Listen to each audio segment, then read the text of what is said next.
kagoba n'obusobe kati nga bano abavubuka abato ayina gyatambulidde nga omwana bebe namukwatako olina okusooka omuwa ennusu asoba omwana gwena okusooka okuwa ennusu obaako keeka kikola enkoko twasulanga nazo for intelligence enkoko ekubuulyako nomanya waliyo ekikoze eki ekiri ebweru yesooka kiwulira nti embuzi zikuba amatu intelligence nti zifuuwa and fire.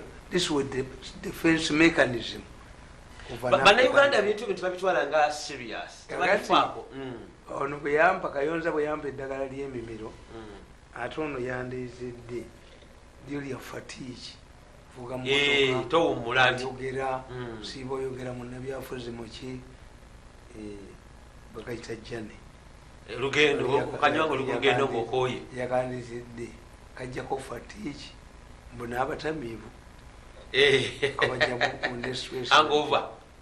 naye muba mutuwe n'ebirango baleme kuwa bweka kunywa ebirango tebalireeta wano n'ebirango batuwe bakayita jane bakolenga Kayonza bwakola mu supermarket mwekali kakati nagenza okukanywako era kamuti nako kava mu habu ndowooza bakuyita musasa musasa gulimu eddagala lingi nnyo guno musasa nagunywedde nengutegeera tiguno musasa waka kati bali bajjajjaffe bakolanga emumbwa tu genda ewone sirifumbe siki kakati tufunye generation eya purifying edongoosa mukiri tizina mukulu wange oyo gwe bayita Professor Sali yankolera ebisiiriza biwonya obutwa ebisiiriza tibiraba ku butwa poison kati nali nywa tampeko y'ebisiiriza buli lunaku kubali bampa obutwa 5 times nabuwona nankolera empeke muyo bisiriiza ntambula nazo kasandi emmere wantu musajja yagamba nti ne mu palamenti abaka wa palamenti ebisanja nenzimira nga tebakyalyayo mmere lwa butwa mu ddakiika ezi obutwa bamaze amagulu go gaba gamaze okusanyalala ate waliwo afuluma bwe bafumbira emmere mu hoteri mulimu afulumamu ziri empeke zakisereratinga obutwa empeke ezi ntambula nazo mu moto this is my survival kiwala sirwala gwalalabe mu mwaka kati namala emyaka ezi kakati ekyokubiri mwekimunyina mu ggwanga muno nze kyemba yambyeko ti many of you don't know how to interpret things ti ensanja bave tojjanjaba nsanja bavu no tolwala nsanja bavu nojjanjaba todduka mukazi nti awandula amaluso lubuto kabonero ka lubuto nensanja bavu kabonero kakati mu bintu byensi bino katonda beyayawulirako amagezi tutegeere ebintu bino musobola okuvunula obubonero muvunulira ku bubonero nagana amawulire ge bawandiika tebagategeera these are reporters, they are not analysts. There's a difference between a reporter kati batuuka ku pulogulaamu zinga zino bwe njogera nti okuva ku makya ku Mande ne malako ennaku 7 ng'ate pulogulaamu zikuutta kati kubanga okola analysis kubanga nze mbakolera analysis nti abaganda bagamba nti wali omukka tewabula muliro kati ate bwe guba omukka mubi mu lubuto muli mu sigiri. So you have to analyze things. Kati nuli amawulire gano. I got new vision. Yes. This story districts in Uganda tells you the other day the Minister of Local Government, Rafael Magezi, was dishing out billions to parish levels. Parish project. Where is the money at the parish?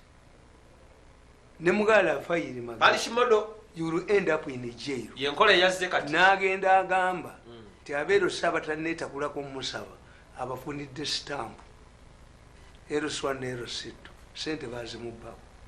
Is a stamp. The money was stolen. Tewali abikusabye tewali muntu yenna akugamba oba omulamuzi ti this agreement ey'ekibanja teri legal. Why? It does not bear a stamp of a local council.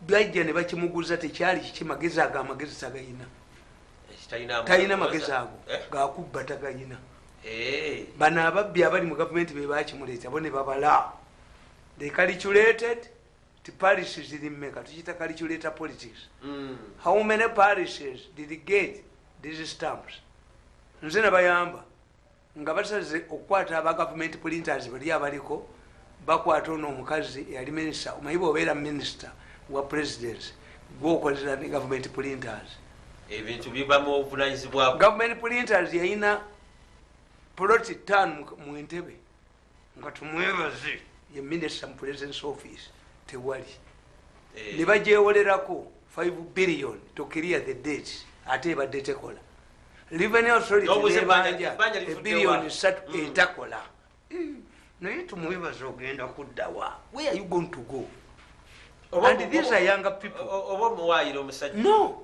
aveeyo ennyonnyoleko I write these things, I documented them.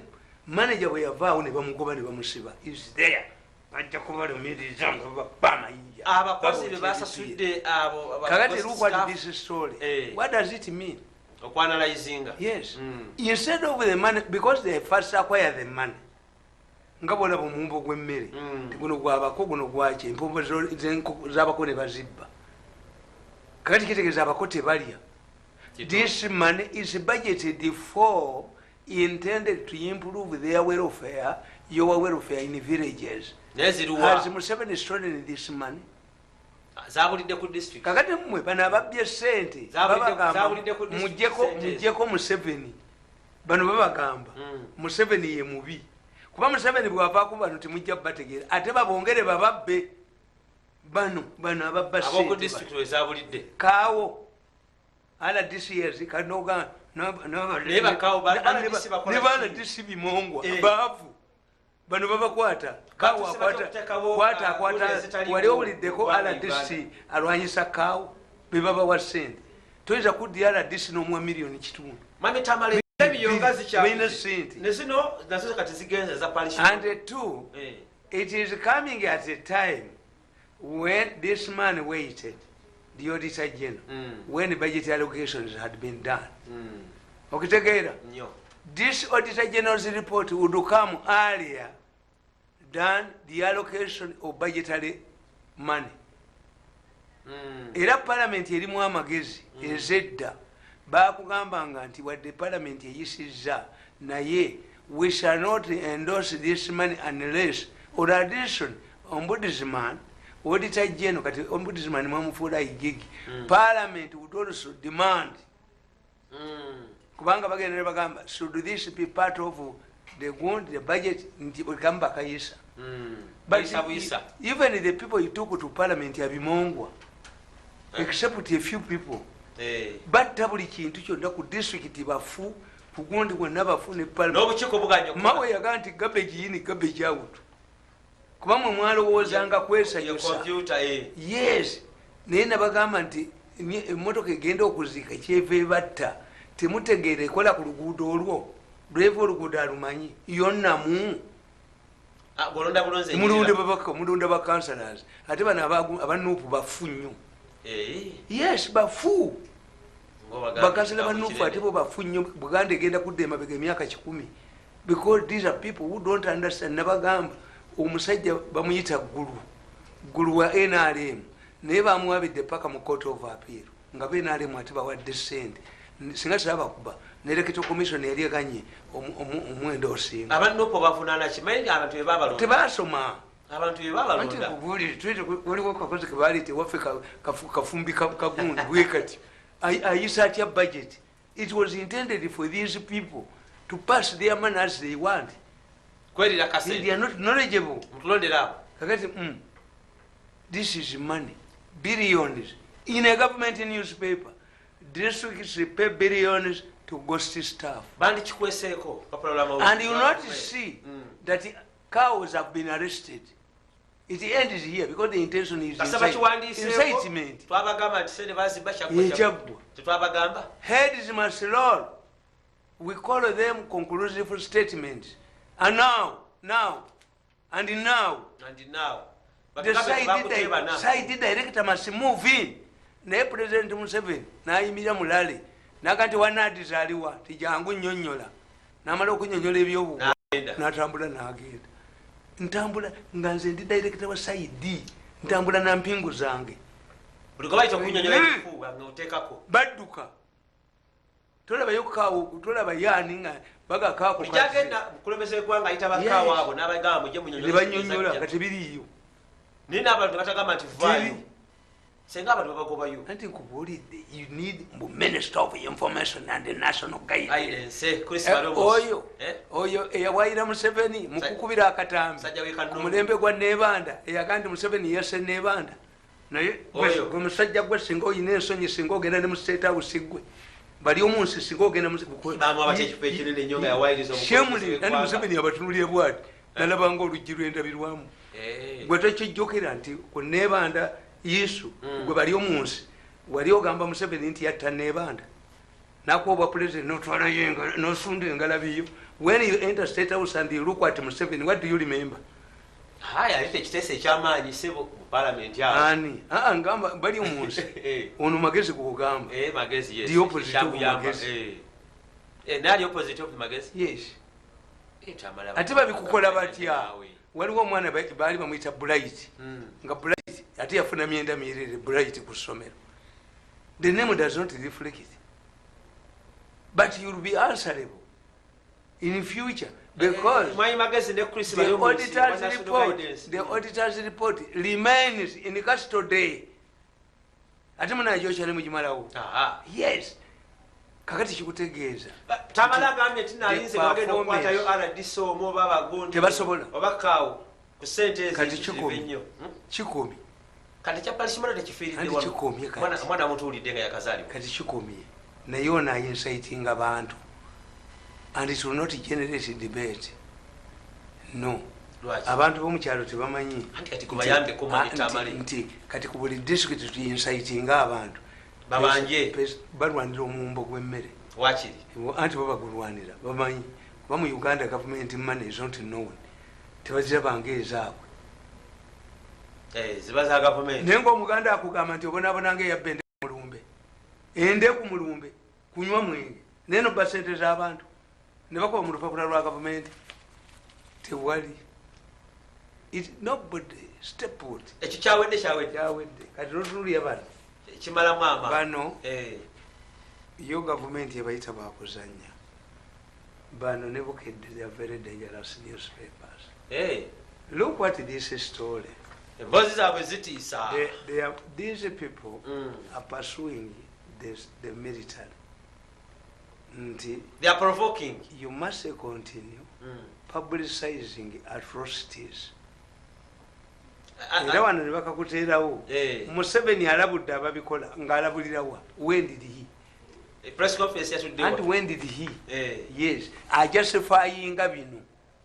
His intention is to show kati tewali muntu ayinza ga tulina Human Rights Commission gyali enoonya simanyi lukira basajja wangadyo ne ttiimu ye balina kana akagwako ke bateekayo kabadde kalimu bakaheru bano kano akagwako bakagende kakette bali ne bakayisaamu Human Rights activist gwa kagwako bakateekayo kalimu bakaheru bano kalimu eyo gurupu ya buno bwetonye buno kano kayina entwe buno bwe banoonya okuttira wano kakati eno story is targeting the army. They are provoking it. They are targeting the army. Where is if you ask where is this man whose nails were removed? Aliwa. Waliko balese press conference abanno kwao ne bamuteeka wao. Yes. Mugongo nagonanga gukubira. Anti atubulira yali luddawa. Leti mutera. Waje kasese. Yali luddawa. Anti atubulira yali luddawa. Because this government was aware that there will be human rights violations, and that's why it constituted the Human Rights Commission as a permanent body. Wangadia. Atukamesende kunonya gundi simanyirukira basajja. Museveni alabye. And he paid those people get a lot of money. Where do you have? This story would have been deported. This Committee of Human Rights Commission has the powers even to compensate a person. wangadio yalwana namujja bwekubba wangadio naye yadda opposition nibate balina akavubuka ke bateekamu buno olutu bwabwe bwina gulupu kahere emani media gulu kufere turani a foot 10 ku 10 you beast when you dare be arrested byawandika mu mawulire go tebirimu mwami Tamale omuntu etaliyo andi nkugambye this story is intended to provoke, to incite, to implicate, not to provoke, but incite. Because how did this man, first of all, let me tell you, monitor thinking nti nabakwata noyo mwana mukwata mu meeting thinking that they are implicating him was ti yamuvuma ne bamukwata oba mwakikola mu kigende ne mwekwata lokero basajja lokero ne bakanyugembwa yebusoga bakanyuza busoga nga omubbi w'enkoko ng'amazemba okutulugunyizibwa naye ali kitalya ali luddawa bamutochalinga kakati where are the tortures?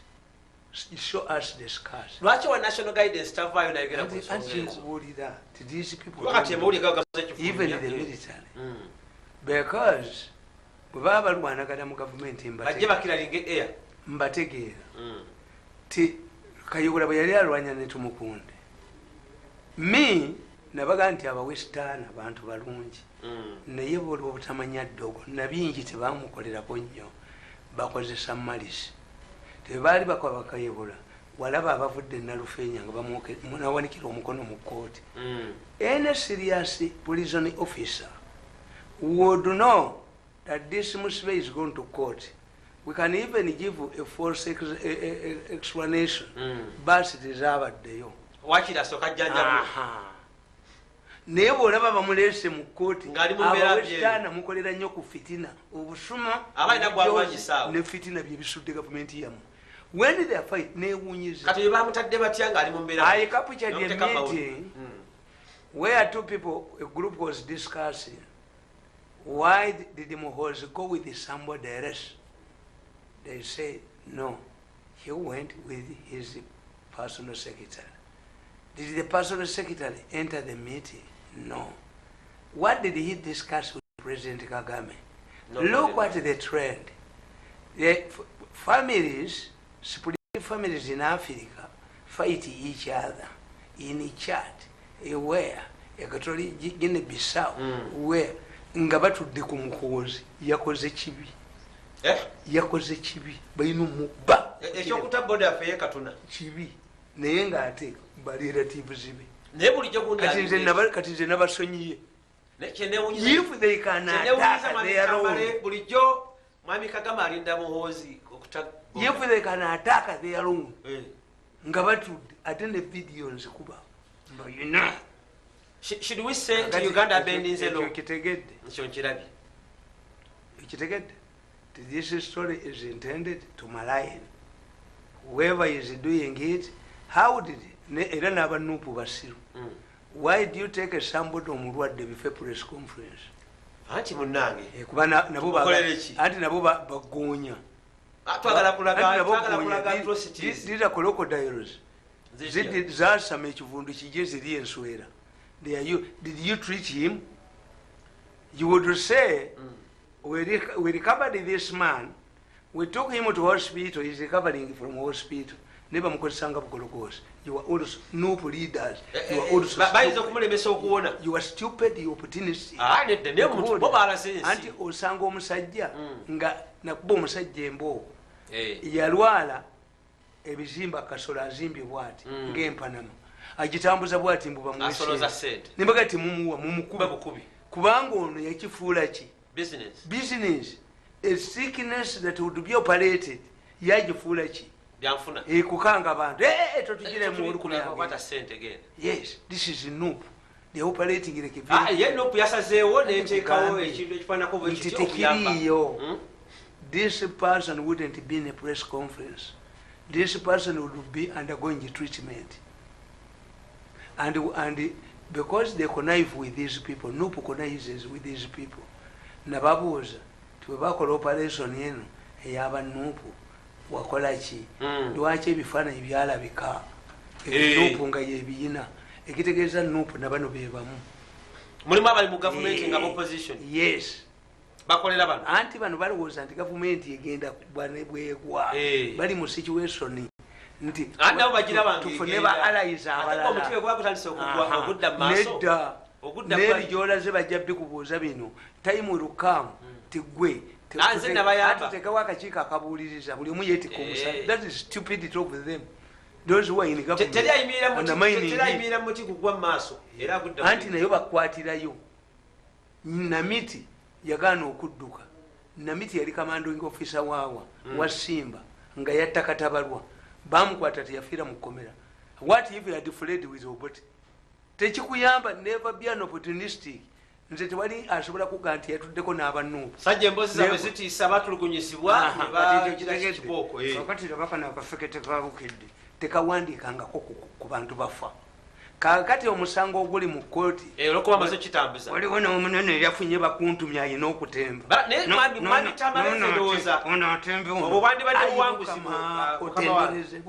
otenderezebwe katonda w'eggulu ayi mukama otenderezebwe otenderezebwe nga banereegamu naye omulimu gwakukoze tumwavuwaze ajje ngaafuga nali ngenda kukwetika wali owedde naye obuwanguzi bukadde okuvayo newandiika abantu abagibwamu ebitundu byabwe I was itching to grab you mumpwatuke baba omulombo gwe bali kukebedde galubye tewali evaawo wali omanya bunyeza emyaka 8 nti yetuteese amaye efulu nagende waffe mu nsozi nekolimira bibakutte ate mbataase ambataase ate nzira y'obuzikuma nkuma kasaana kalala nteekako kalala basaanirewo ddala kire bagambye ti the westerners are good people how do you expect a person you have suffocated for 8 years to allow you?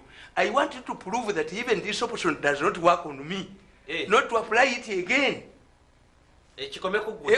Omwana bw'omukuba mu kibiina omusomesa kwegamba akukkirize. Why don't I relocate to another school and make it impossible? Nsinaga ne wemba mukazi omusajja n'ankwata munyola omukonda n'afa n'ataddamu kukwata balala. Me knows 0-0. I cannot give you 50-50. Reconciliation is not a part of my vocabulary. We fight up to the end.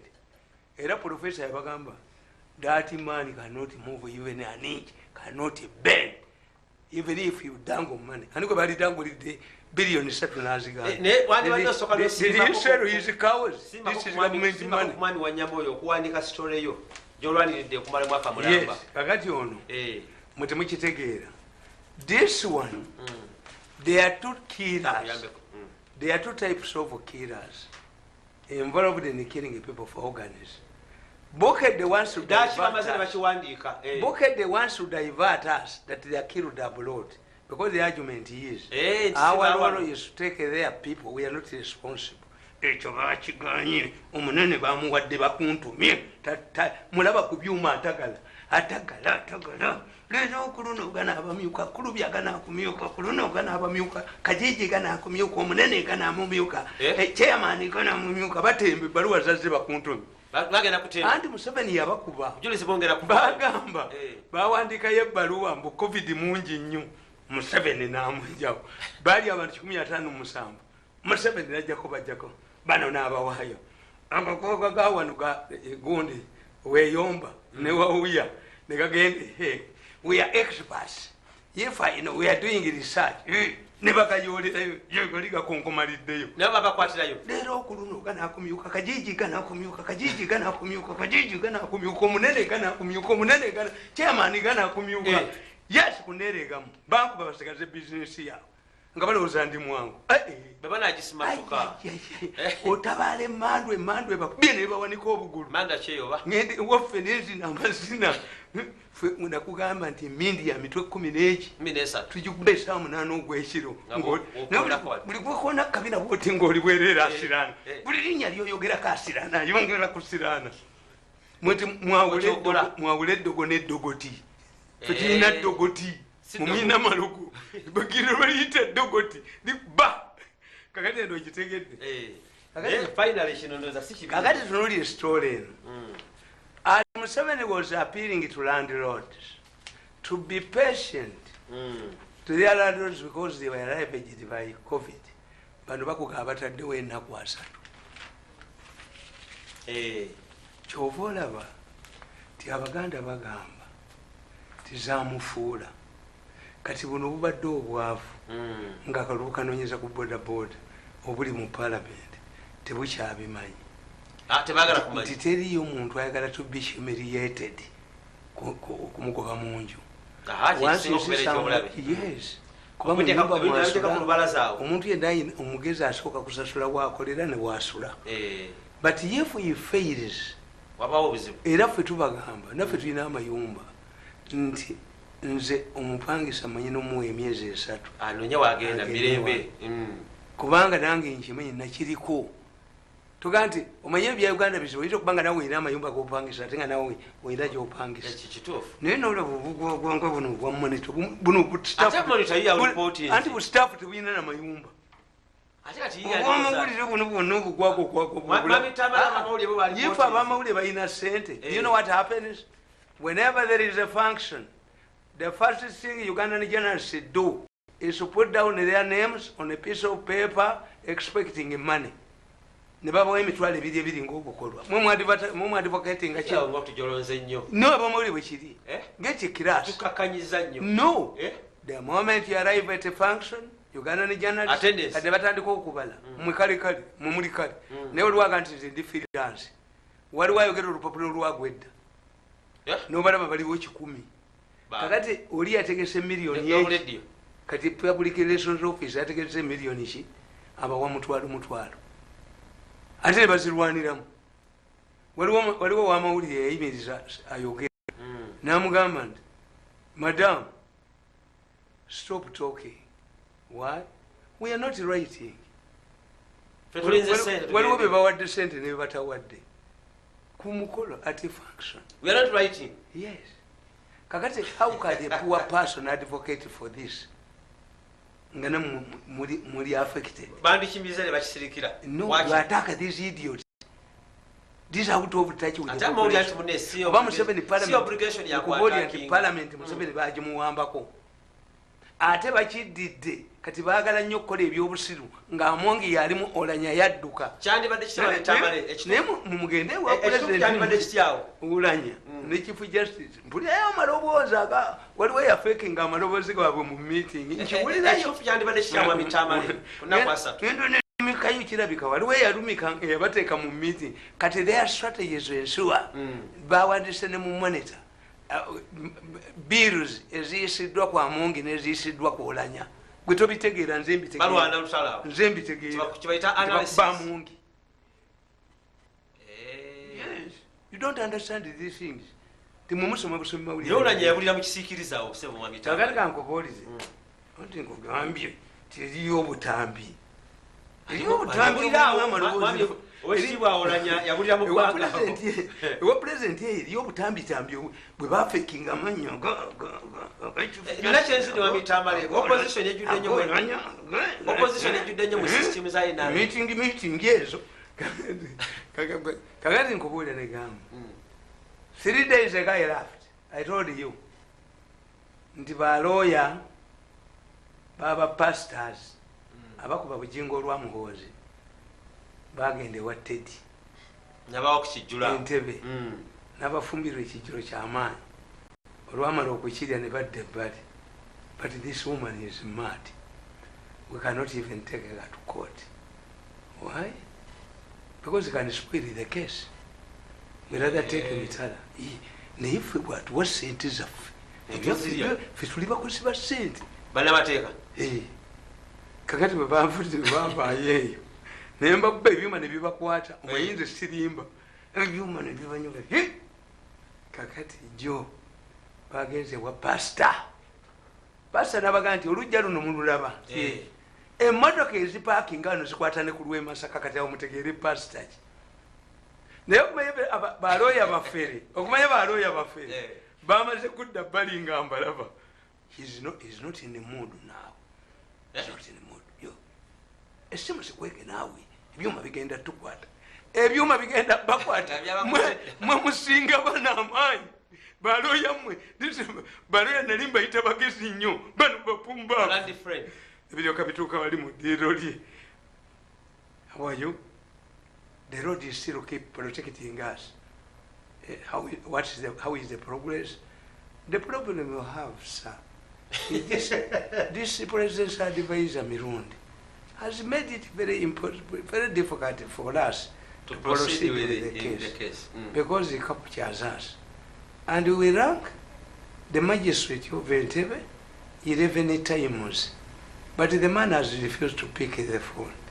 We also talked to the DPP. The DPP, it seems the man of God, it seems government has lost interest. No, this is not government. It's God, the kingdom of God. God. Let me tell you. I have nothing to do with the Mugenda. I respect Mugenda as a pastor. Mugenda's clientele is not mine. You can see when I have a service. Motoka zituuka eri ku lw'e Masaka. Kakati era motoka muziraba. Mugenda must be arrested with his malaya, put in prison. The church must be banned. We must get a caretaker. But how are we going to do it if the state has withdrawn the case?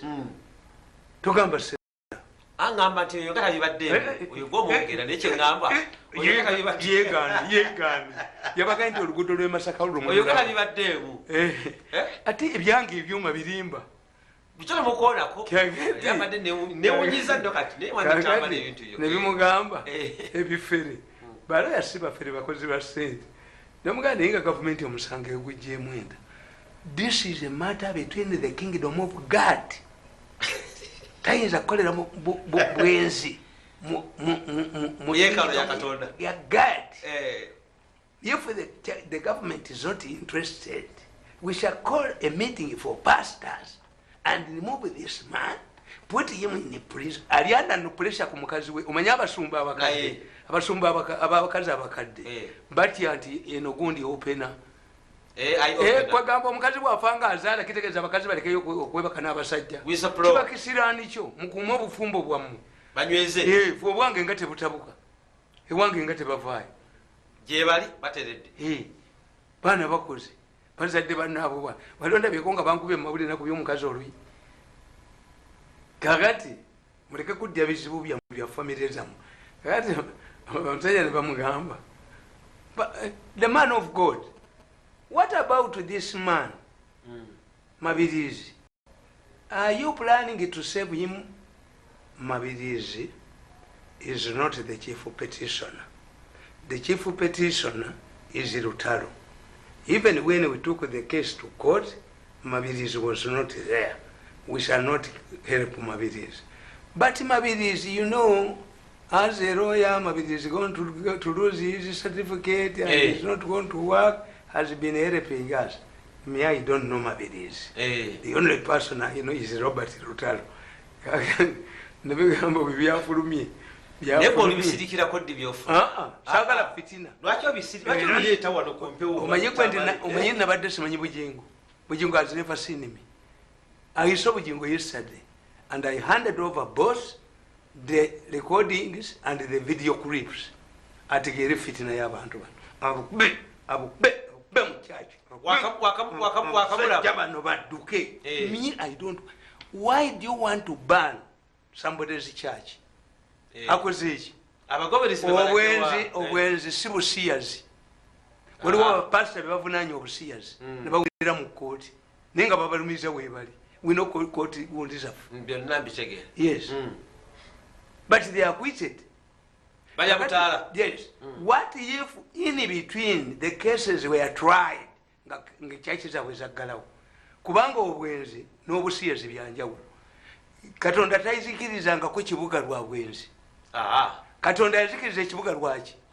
Lwakulya biri busiyazi. Mukaloni eyayitiranga era ne balokole muno ne mu kanisa mulimu mukaloni mukaloni yayitiranga abasajja bakwana babaleetera abasiyas naddira bamalayika n'atabategeera bwe yali adduka n'atula emabega alabe banne kye babakoze yafuuka ensawo y'omunyi ekitegeeza omulabe we yali ki alooni yakolanga ebintu lwa mukazi yes mukaloni katonda kyeva muzikiriza nga tunudde emabega nono pasita aliko bano bapasita baliko abakazi abakadde why do you want to close some and to put him inside obwenzi nze kambasomese bapasita abo tebasoma theology ebintu ebisinga bajuwakali if you are not a juwakali you should know that homosexuality was the reason why God destroyed Sodom and Gomorrah. Tikyali bwenzi obwenzi tolebo Sulemani katonda gwe yawa amagezi yayogeranga naye yali mwana mwende bweru Sulemani yali mwende yes Sulemani yalina abakazi bameka bayitirivu yayogeranga ne katonda gwonteekako omukazi omu wakijja watusome wakijjawo ndi kubanga Adamu bamutondera omukazi omu ate yalina choice kati nze ndi munyi wa mwenge naye bwe mmala nengende Saudi Arabia bwe ngende Saudi Arabia mu nsi gye kutalingo kannagumaze I don't have a choice. Adamu yalina omukazi omu yali wasiza mazike oba mugoberera mbaga ya Adamu lwaki kuliko ba metron ani yali metron ani yali emperekeze ani yali besiman lwaki katonda teyasindika jibuliru najabagatta pastors juwakali these are juwakalis I cannot advocate wenkubira kabusenga okwagala okuggala emikutu gy'abanne nti Mirundi mumujje kumvula bapasi balina mukisa kujja kunzija kumpewo ngende nja kwale agenda roting mumuroting mukamba kube mwavuwale naye nze saagalizanga ku muntu kibi anepolovox kakati kugamba oti anti kanisa ya munno gikale bujinga akoze kubanga this man has two wives cannot stand on the pulpit of God. Yes, a person is an accusation. According to him, omukazi yamugoba wamulabye ko nga agendayo. If we use the same yardstick, why didn't we say that a pastor who was accused of homosexuality had to surrender the pulpit of God before the case was exposed of? Atenga achali ku pulpit. Anti mukiseera ekyo yali alina okuseka kuwumba era balooya bamugambe nti mu kyaki temulina kye mugambako kuba bujingu tolina byomugamba ku kyaki balina ki balina obligation balina code of ethics mu kyaki ate nange mu kanisa zaabwe ezo ez'abafitina ebyuma mu ebiri nja kubakubira bapasita abafuuka embuzi ekiro ne beebagala obwana obutonga babuyise ekatwe nja kubakubira bapasita abaddira endika zaabwe enduusi ne bazigalamiza nga bagamba bazibaaga naye ngaebiso babiteeka mu ggomesa na mu bitambaala mbabakubire lutalo lwa fitina muve ku bujingu stop ofu bujingu lwaki yes namwe tubafungule ayina otifungulebo nkufungule mbafungule twefungule namwe mbafungule tulabe pasita talifungulebo etwefungule obutambi olaba abebagala obwana ekiro nga befudde embuzi ennume nga babuyita katwe bakube ku vidiyo. That malice must go. Don't be malicious. A religious leader cannot afford to be malicious. Nabaganti sentamu. One of the reasons why sentamu bamumma. Simuganda wa omukulu wa mwana Uganda. Sentamu yagamba sijja kujja mu kola yange okujja ko nga mugaba afudde. Obanga afudde munnaddiini. Kivengere ate basoma yo nyiriri 3. Kivengere wrote a book. Why I love Amin. Yet I love Amin. In spite he enumerated, narrated the tortures, the harassment he went through during Amin's time. But when he was concluding his book, he said, yet I love Amin. A religious leader cannot afford to hate. I tell you, religious leader hating. What did the Pope do? Pope invited Mugabe. You engage when you close the doors. That's why Museveni is a more preacher and more religious than these Duakari pastors. Look at Museveni. As Museveni fought to Idi Amin, he does not transfer the hatred of their difference of Idi Amin and Museveni to his children. Mwebali mu government. As Museveni fought Obote, had differences with Obote. But Museveni is more religious than these Duakari pastors who are driven by personal vendetta, who have failed to understand that it is time up to go. A stage, life is like a stage. There is a time when you should depart. Tolinda kuletea kazindalo. Zisija kuikiriza ewange ninenjegerezi. Nagamba abana bange bwentandika ng'okwogera ebyobusuli nga bunsiba. Buli maka galimu enjegere 2 n'enjegere 8. Omusajja omugezi nganze ntandika okwogera ebyekigwango. Abana bansibe. Enjegere 8. N'enjegere 8. Buli maka galimu enjegere 2. Abana beno bansibe. N'abeno bansibe. Awo mukategateemu awo. Kakati ba pastor mwena mumutegeere. Ti ekiseera kituuka n'oggwa ku mpagala. He said, you can see my compound is full of postcards. No, you are reading the Bible upside down. What did Jesus tell the rich man? Yamugamba atya. Yamugamba changu ne motoka zo. If we rely, if we use wealth as a benchmark for spiritual power, what about Mama Fina? What about Owobusobozi? If we judge postcards and the crowds, pulling crowds, what about Mama Fina? Mama Fina dwarfs many churches. And why do they come to you? Kagundi Pastor Kayanja abadde ayina akulu nga bw'oba oyagala okukulibwa mu sayidi owasiza wa Kayanja akulubamu